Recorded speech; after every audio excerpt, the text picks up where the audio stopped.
In the 1990s, as a goodwill gesture to the regime in Tehran, our government placed the MEK on that list. By all accounts, this was done so as to help us engage with the regime in Tehran and perhaps get that regime to behave as a responsible member of the world community. Whether that policy was wise or foolish, there's no mistaking that it failed. Repeatedly, the Iranian regime has grown only more hostile and more threatening toward the United States and toward its neighbors.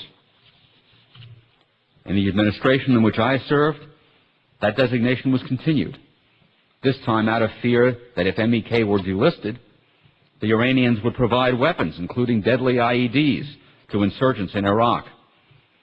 This policy, too, was a failure, because although the designation continued, Iran supplied deadly weapons, including IEDs, to those insurgents. And where do we stand today? Well, in Camp Ashraf, the organization that surrendered its arms and placed itself under international protection in 2003, to the point where the residents of Ashraf each received an identification card. An identification card like this, like the one I'm holding up,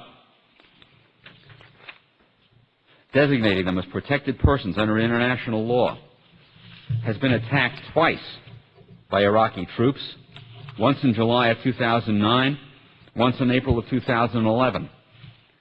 At both times when our Secretary of Defense was present in Iraq.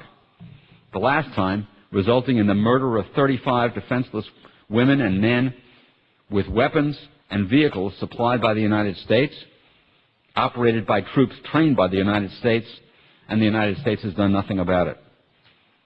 In fact, all of the attack came from Iraqi troops who were photographed in the act of committing it.